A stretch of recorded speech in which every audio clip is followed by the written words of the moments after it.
All right, everyone, we are live. Welcome to the finale for the Add1Challenge A1C36. As a part of the finale, we're going to answer a few questions that you submitted to us prior to the finale, and we're also going to select the winner of our challenge. But before we get started, I wanted to take a moment to give our panelists and our finalists an opportunity to introduce themselves. So today, our polyglot panel includes Kerstin Cable. Kerstin, do you want to introduce yourself? Hello.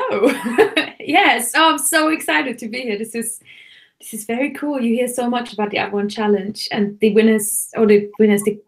finalists have been incredibly impressive. So my name is Kerstin Cable. I have a website called fluentlanguage.co.uk where I write about language learning. I've studied, I don't know, 8 or 9 languages. I'm good at 4 of them. I'm mediocre at another 4 or 5. And I host a podcast called The Fluent Show that comes out every single week.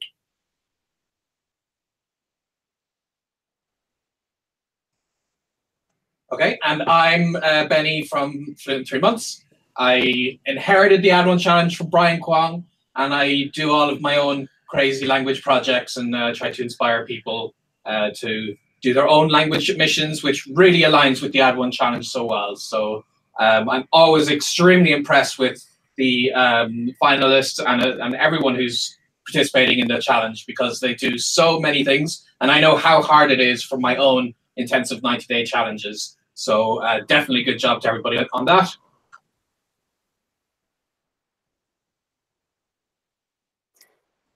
All right, so our finalists for this challenge are Dore, Babs, Elaine, and Anne.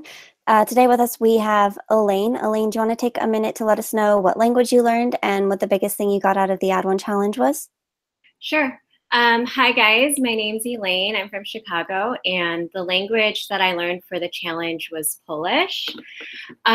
So before the Add1Challenge, I was learning Polish for 2 years on and off, and I would just give up after not seeing any progress, and then try and go back to it, but then I'd realize I'd forgotten a lot. So I just had this constant break, learning, review, break. But when I did the Add1Challenge, I feel like I finally had some stability in my language learning, and I think the progress tracker helped a lot, and just the support from the group really helped. Great, thank you. So since you're here, you have the opportunity to ask Benny, Kerstin, and I any questions you have about language learning or about the Add1Challenge. So we're going to go ahead and give you the floor. And Benny and Kerstin, if you guys want to jump in, just kind of negotiate between the two of yourselves which would like to answer first. So Elaine? Okay, so first I have to say I have been following you guys for the longest time. So it's so cool. I feel like I'm fangirling right now.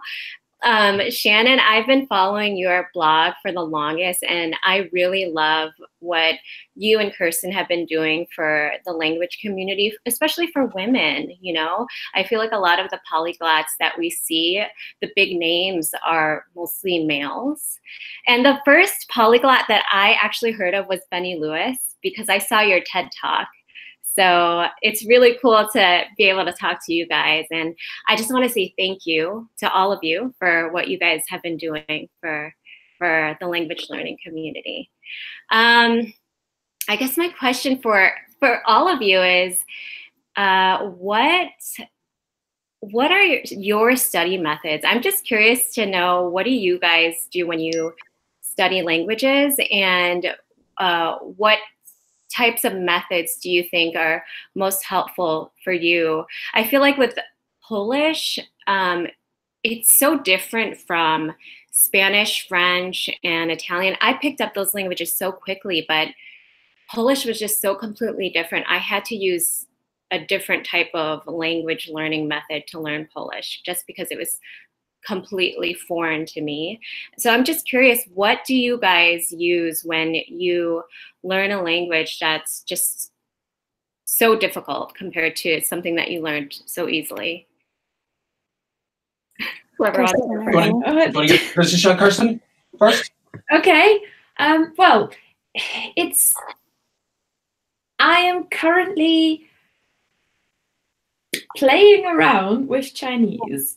And okay, so there's two languages that I have learned that are not Romance or Germanic languages. Romance languages are sort of, they just kind of get whacked on you in school quite often. Yeah. I grew up really near the Luxembourgish border, so French was a thing in my school. Like, we did French after English, and Germanic languages are like, I'm German, I kind of expect myself to hopefully perform, although I suck at Norwegian, you wouldn't believe.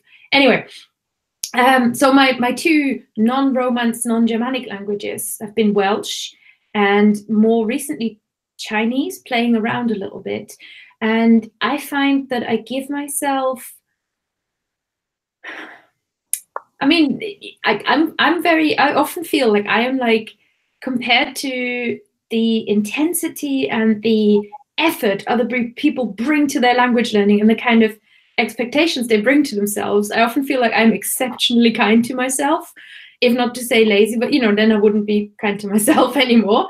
So but I do make progress. It does go somewhere and I feel like, having done Welsh and now I'm conversational, and like what you have done in 90 days probably took me a year, and I purposefully took that pace that I wanted to take. And what worked for me and what I feel is working with Chinese, again, they're sort of, I feel like they're building on each other, because my confidence is growing to go a little bit further out from where I originally came from, is to start pronouncing things really early on, sort of really like start saying things out loud to myself, and to just whack in with sentences, find the next best speaker and just get words out there.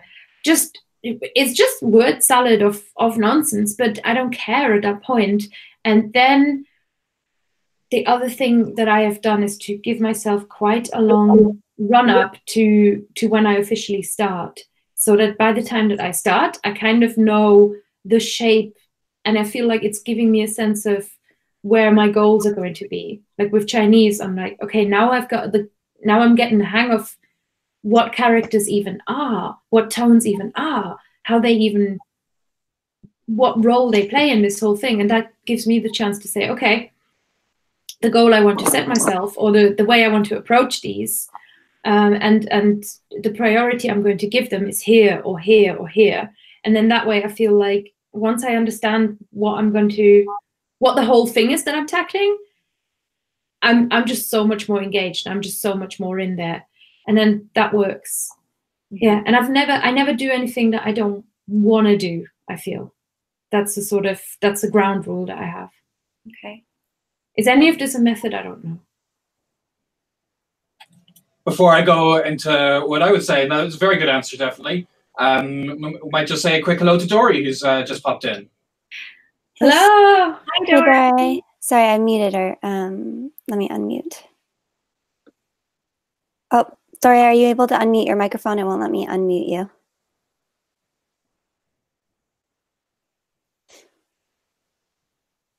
There should be a little microphone. How's there we that? go. Yes. There we go. Okay. So if you Hi. could just tell us briefly what language you learned as part of the challenge, and what you got out of the Add1Challenge. Oh, I've been learning Thai, Pasha Thai, and I'm in Bangkok right now. And I mean, the Add1Challenge was such a different experience for me, because I've always been studying alone. And once I get to the country, then I just cut loose and talk and talk and talk. But it's all been a very lonely business. And, like, I think what I did in the Add1Challenge would have taken me about a year or a year and a half, because there's just something about the stimulation of working with other people and having, it wasn't so much the assignments, but it was more like the mini challenges, especially the speaking one. That really rode my boat. So it was just a lot of motivation. Thank you. So we are answering Elaine's question about methodology and what methods we use. So Benny, do you want to take over? Sure. So she was saying that the kind of transition that she's working over now is moving away from the Romance Germanic languages to a different language family, in her case, the Slavic. And I could definitely relate to that. And I think the best analogy I can give is the very first project I had on my blog was me trying to learn Czech. And of course, it's pretty related to Polish. There's a lot of similar challenges to overcome. And this was, if I remember right, this was a good 6 or 7 years into my language learning journey and projects and stuff. And this is the summer that I came up with the concept of intentionally going out of my way to make 200 mistakes a day. And I didn't really have that mentality so much in my initial projects with Spanish, Italian, French, Portuguese, because I did find that I could actually communicate quite a lot without necessarily making that many mistakes, or at least being aware of how many mistakes I was making. Whereas with a Slavic language, you know that every time you use a noun, you're using it wrong, you know? So that's what it came down to. And instead of, like initially, I was really worried that fear would paralyze me because I wouldn't want to make mistakes. So I would start to say the word and I'd be like, no, I know this word in the nominative, I don't know it in the dative, oh no. But instead, I intentionally decided, look, I need to communicate in this language, so I'm going to try to just accept making mistakes. And I like set my bar very high. I was like, I need to make 200 mistakes. So in my case, since I wasn't expecting to master the language by any means, I accepted that I was going to use the noun cases incorrectly. This would be something along the lines of saying in English, this book is for I, you know? And I accepted that because people still understand it. It's not completely, it's not correct, but it's still facilitating communication. So that's kind of the strategy I've had, and I've applied that in other very distant languages. When I got to my Mandarin project, I was pretty much aware that every single syllable I was saying was the wrong tone, you know? So that kind of, I just accepted that. And I accepted the only way I'm going to move forward here is if I'm making mistakes. So that's one thing I would say with languages that are very, very different, or that you feel more intimidated by, is to actually, in a way, embrace that and make as many mistakes as you can. Because if you try to fight it, and if you try to feel like I can't say anything until I know I'm getting this perfectly right, then that's a very dangerous road to go down, because it's you're going to kind of face perfectionist paralysis, you know? So that's what I would suggest. For me, what I do is kind of similar to Benny. So like my method is to really just focus on vocabulary at the beginning, learn a ton of words, and not necessarily worry about grammar, even if I'm learning a Slavic language where grammar might be a little bit more important than, you know, learning grammar for some other languages as far as being able to correctly get your point across. But by learning those words, I can start to put them together, even if it's wrong, as Benny said. And then immediately I start chatting with a tutor so that they can offer me corrections. And then when we stumble across like patterns, like if I figure it out, I can say, this is better than this. So then that is better than structure. And then I can practice that particular thing using the vocabulary that I know. It's not something I'd be able to practice if I didn't know a lot of vocabulary that I could plug into it. And so then I kind of start to figure out grammar naturally by practicing rather than by sitting down and studying a specific grammar rule. And I learn the grammar as I need it. And so that's really more my method for what I do. And I find that it works. So I stick with it, I guess. Dory, do you have any questions for us while you're here? No, I can't think of any. Hi, Elaine. Unless you want to know how I do my studying.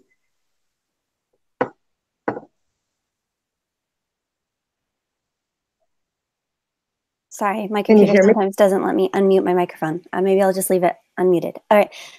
Sure, if you want to share how you study, that'd be great. Just simply, I just start off. I have a notebook, and instead of Anki, I use a notebook because I'm sentimental and I like to see a chronological record of the words I've used. And my principle is always to learn the words that I want to say or the sentences that I want to say. So I just get all of my material right out of my brain and my desires to communicate and put them in the notebook. And just that's about 75 to 80% of the words I have are just, I just want to converse like an adult, and off we go. So that's it. But then I memorize everything, so that's the second most important thing. Yeah. All right, Elaine, I know you have to go in about 10 minutes. Do you have any other questions that you want to ask our panelists? No, I don't have any more questions, but I do have to add that I think what I did get most out of this challenge is just knowing and understanding that it's okay to feel frustrated. I think before the challenge, I always felt so defeated with Polish, but having this group of awesome people, I loved A136. Can I just say, Dory, I love you, and I loved everyone that was so active in the group. We were all there for each other. When we were down, we were there to cheer each other on. And that's what I loved about this challenge.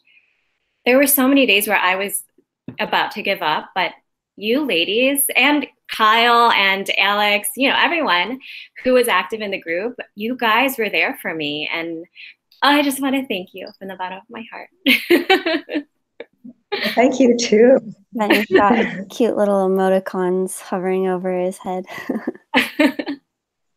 I'm feeling the love. I'm feeling the love here. That's so great. All right. Well, before you go, Elaine, we're going to go ahead and announce the winner, and then we'll go ahead and take more questions. And there were some questions submitted by some of the other finalists who couldn't be here today, so we'll go through some of those. So without further ado, the winner of A1C36 is, drumroll, Elaine. You are a winner for A1C36, so congrats. I can't even believe it, because I feel like everyone that made it to the finale deserved. I think all of us were winners. So, oh my gosh. I cannot believe it. Congratulations. Thank you. Congratulations. And it was a very, very hard decision. Because like you said, everyone who was in the finale here did a spectacular job. So you should all be very proud of yourselves. And we love the level of enthusiasm everyone had. But it was a difficult decision, but we went with you in the end, Elaine. So congratulations. Oh, thank you so much. I am so surprised. I didn't even expect to make it to the finale. So we also have another winner of this challenge for Add1 Advance, and that was Anne. She was learning French. So she is our winner for Add1 Advance. Elaine wins $250 in italki credits, as well as admission to her next Add1 challenge. And Anne, as a part of Add1 Advance, wins 6 months of Link, as well as admission to her next Add1 challenge. So we'll go ahead and continue answering your questions. And we just wanted to make sure that we had that announcement before you had to leave, Elaine. So, Dore or Elaine, do you have any other questions? If not, I'll go to the pre-submitted questions. I didn't prepare any questions. My biggest problem. Congratulations to Elaine. That's anybody who can do the cases like you did, because I've studied Polish. I mean, that's like a gold brick right there. Congratulations. I just wanted to ask. I always feel like I'm speaking in a very stilted sort of way when I'm speaking Thai, and I try my best to make it smooth, and it never. I'm always thinking of the next word, and there's a little hesitation. It's very jerky. So, does anyone have any suggestions for fixing that? I would say very quickly, I found this myself with both the little amount of Thai and the slightly more amount of Chinese that I've learned, just because I'm trying to focus so much on getting the tones right that I feel like I'm snapping at the person. I'm just like hitting them one syllable at a time. And I think one way you can work on this is if you prepare a little introduction to yourself in Thai and go through it with a teacher to make sure it's all correct, and then record the teacher saying it naturally and try to mimic their intonation and the musicality of how they're speaking. And that way you at least have these phrases that you use very often, that you can have a lot of smooth transition between all of the syllables. You'll still have to think on a moment-to-moment level. That might still have some choppiness that with time will disappear. But at least the things you say very often, you can have those at the drop of a hat and they just flow right out of you. And Dory, you mentioned before that you script a lot, right?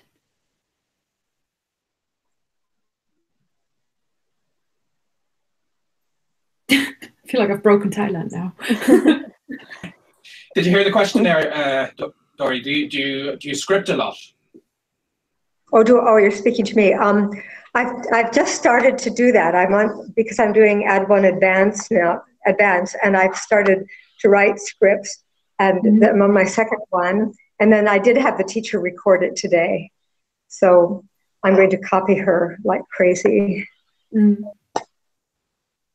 It's a great idea. Yes. Yeah, fabulous. And what Shannon was saying earlier, I find it so helpful when you've got when you can spot patterns and things that go together, and then even build patterns on top of each other. So things like, my mother said that your sister said that you didn't know that, or something like that. So a relatively complex sentence, or something I do sometimes is take a sentence and then build on it in terms of complexity, so that you've got something relatively simple, but then you make it a little bit more complex, or you just go through it in the different tenses, which just helps build your flexibility muscles, so you can actually play around with the script that you have. Don't think of it as this firm, this fixed thing that's the only thing you can say, because I think that would give you a lot of fear in terms of ever having to say something else.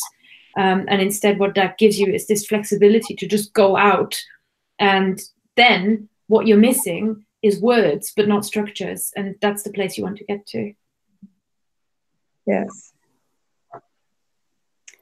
All right. So our first question is from Kerstin, and she asks, what are some of the ways to stay motivated and accountable to progress in your language between and outside of Add1 challenges?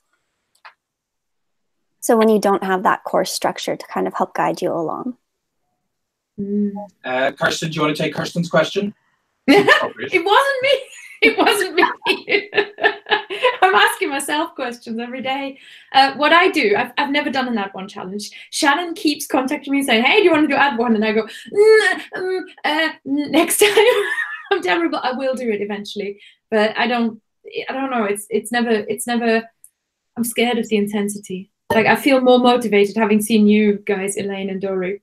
Anyway, I think what helps to keep going and going and going and going, I have found, is to set yourself achievable goals that you can do in, say, a month's time. I tend to aim for a month. I do a little goal review at the end of the month, and I break down my goals further. I want to make them relatively measurable and all that. So I look at the 4 core skills. They are reading, listening, speaking, and writing. And I set myself a different goal in each one of those, just so I feel like I've covered them. And if you do something like Duolingo or apps, you'll soon realize that you kind of get a little bit of progress, sort of spoon-fed, but that to break it down into those 4 core skills makes you often realize that that's not quite enough, or alternatively, it helps you focus on where you want to get to in that specific skill. So once you've broken it down, you say, okay, well, in my reading, what can I do right now? What do I reckon I can do in the next 30 days? Once you know that and you're looking ahead, then it's easy to say, well, I want to read 3 articles a week from this specific website, or I'm working on this particular specific book. I want to get 20 pages into the future. So to break it down into those 4 skills, that works for me, and it's been the way I've been able to be consistent. Bearing in mind I've never done an Add1, but I used to attend courses. I used to study languages at university, so I always had somebody around me to make me do things, and it's hard when you have to make yourself do it all of a sudden. Very true. Do you have to go now, Elaine? I do, yeah. I was just going to type in a message, but I do have to go. It was. Thank you very much for joining us. Yeah. Okay, I will probably catch you guys in the next challenge. So there you go. Congratulations again, Elaine. Thank you so much, and good luck on this challenge, on the current one. I know that you joined this one, so good luck. Bye. See ya. Bye. So I wanted to just give my own thoughts on that question as well. Because of how I do my intensive projects, I would have a lot of those components that Kerstin was just talking about in terms of having specific goals and really thinking about what of the big 4 aspects of the language I'm going to be working on. But then between the projects, I'm just not organized enough to also have that when I'm between projects. There's just no way. If the only way I would be able to put some form of structure into the language, the only thing that has worked for me when I'm not specifically doing a project is to book a session with a teacher and have it in my calendar. And it's a very simple thing, but by knowing that Wednesday at 2 p.m. I'm going to have an Italian spoken session, that little kind of pin forces me just before it to do something. So I'm not necessarily going to do the most logical or structured thing, but I will at least be maintaining and practicing the language. You could do this in other ways. I do like to listen to the likes of podcasts to kind of keep my listening comprehension skills up. There's lots of things I could do, but I find that I would get a little lazy in most aspects of the language between projects. And that's why just booking a session with a teacher, having it on my calendar, means that something is going to happen.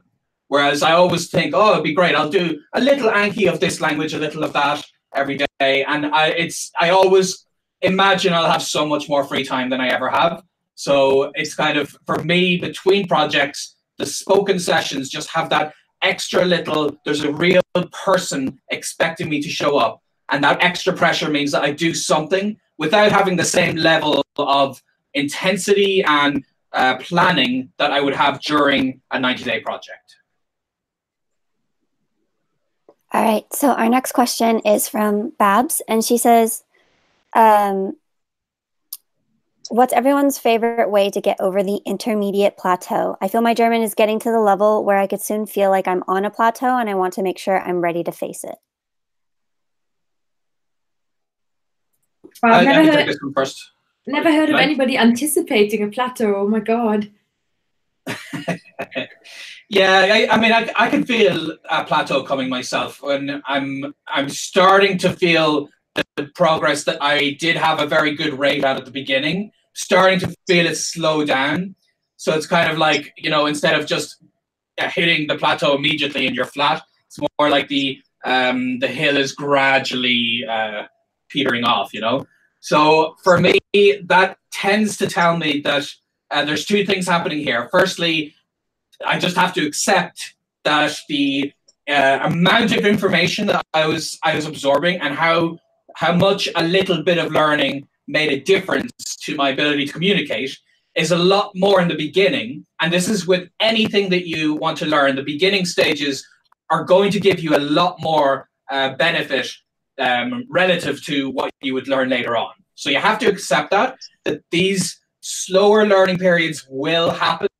There's not much you can do. There's not something you can do that's going to give you the same burst of ability to communicate in the language as what you could do in your first weeks or your first months, where just learning a new verb could completely change everything, You're not really going to do that as much in the intermediate stage. So first, you accept that.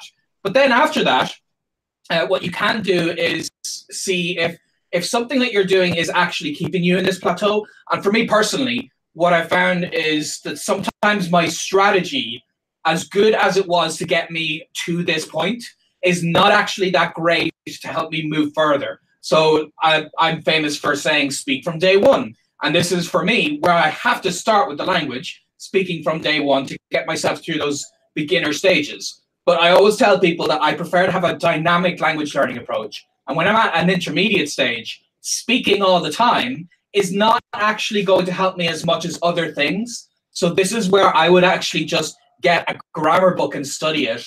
And it's not the sexiest thing in the world that someone can suggest to you, but it actually does make a difference. And that difference accumulates with time. But ultimately, just see if what you're doing now is not actually, and you can feel it's really not helping you make progress, then very simply, what you're doing is not the right thing. So do something else. So there's so many things you can do in your language learning journey. So mix it up. Maybe you need to switch from having so many spoken sessions to having more reading sessions, or vice versa.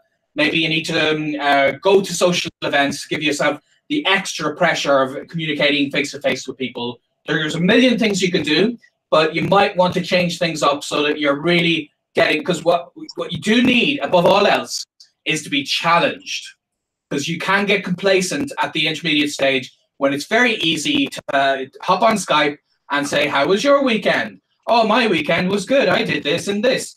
And that's not really going to be any use to you anymore, because you can already do that well. What you need is a challenge. And generally at the intermediate stage, if I don't feel like my brain is melting at the end of a spoken session, then something's wrong. I'm not challenging myself enough.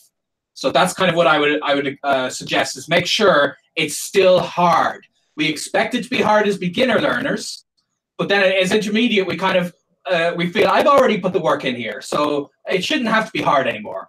But the problem is, to get up to the next level, you have to go through some more frustration. So accept that and make it hard, because that's how you're going to learn.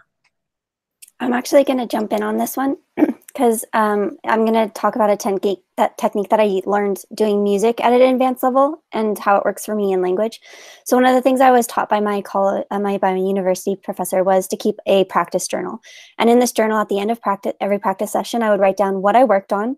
I would write down any questions that I had that came up that I didn't get to in that particular session.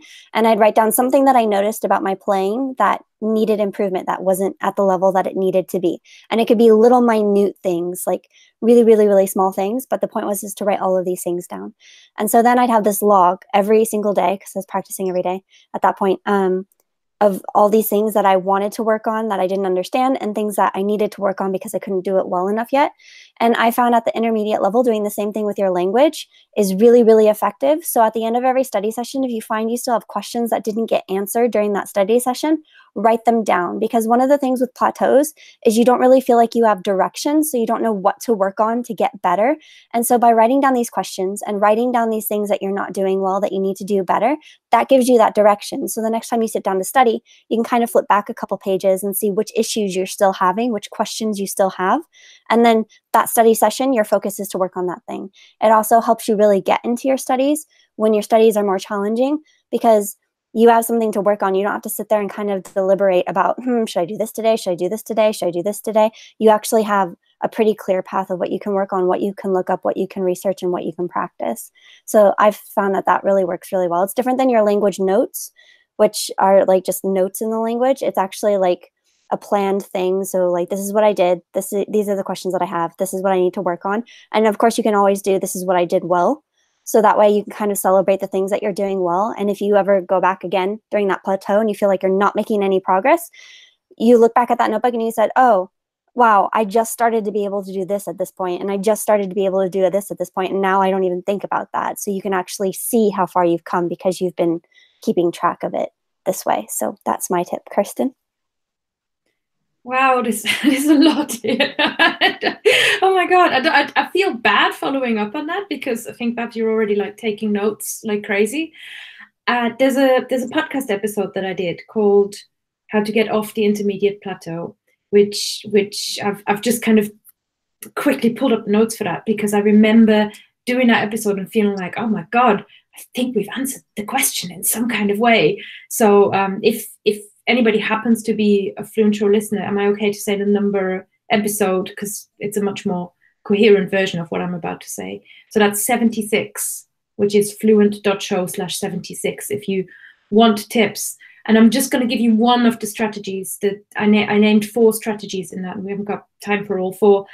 One really good one that Benny sort of alluded to already, and I think is probably strategy number one when you're feeling like you're on a plateau, because what is happening is you're focusing on your results, you're focusing on outcomes, you're not focusing so much anymore on what you are on your actions. But the thing that you can control is you can't really control your results. You're controlling your actions. You can't control the speed at which your brain picks things up. And because you've already learned so much, because you've come so far, the intermediate plateau is actually really good, because when things start feeling like they're slowing down, that means you've already come a long, long way, and you're just by comparison picking up just as quickly. It just doesn't seem that quick anymore.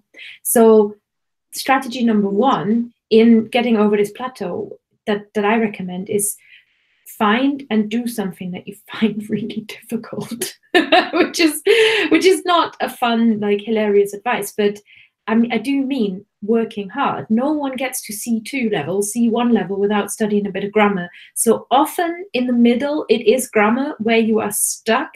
And if you find like, for example, in Welsh, I find I'm continuously having conversations, managing great, speaking Welsh.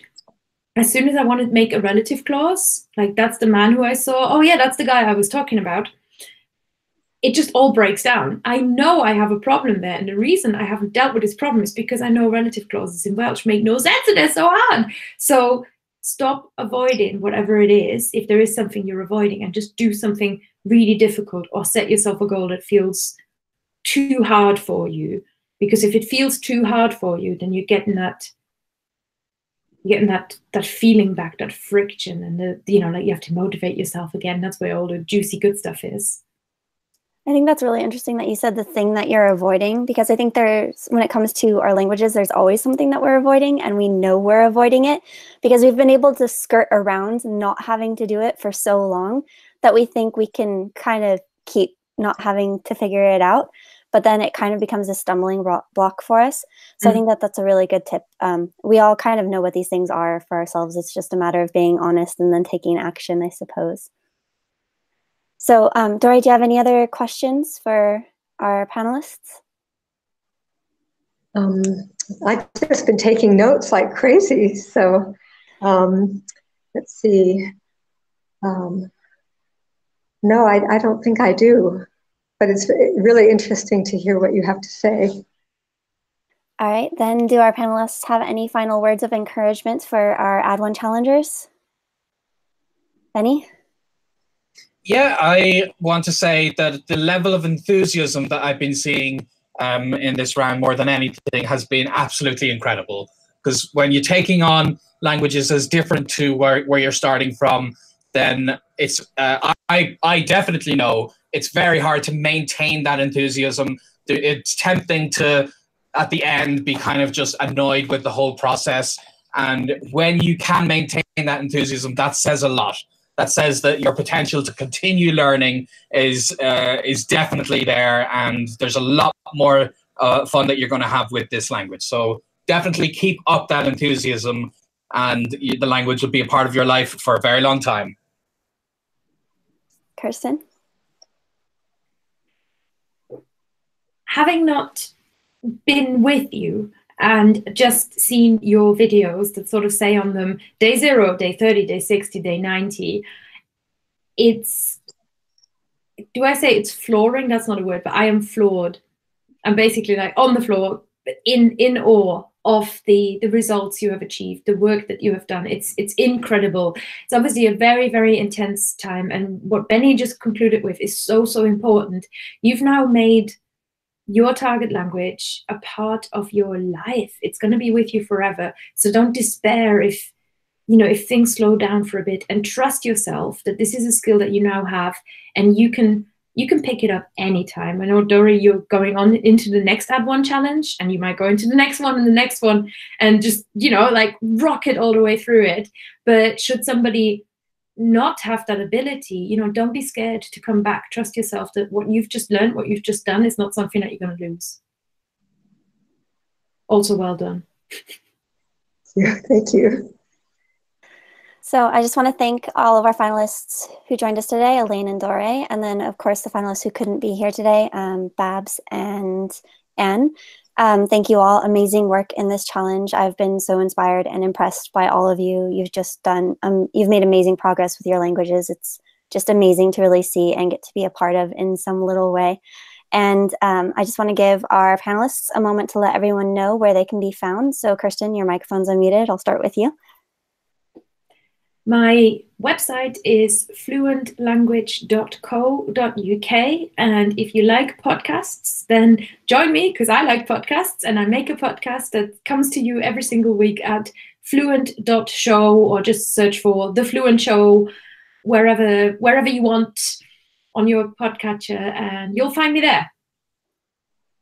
Benny? And of course, I've got the Fluent in 3 Months blog, but if you want to follow what I'm up to personally, I update Instagram the most. So my Instagram stories on Irish Polyglot for the stuff I'm generally doing, and then at Language Hacking for all of my language updates, which I'll have a lot of this year since I've got lots of planned trips and language projects. Excellent, thank you. So if you too would like to have a 15-minute conversation in your language, you can visit Add1Challenge.com to find out how and sign up to get notified when the next Add1 Challenge is opening. So thank you everyone again, and we'll see you next time.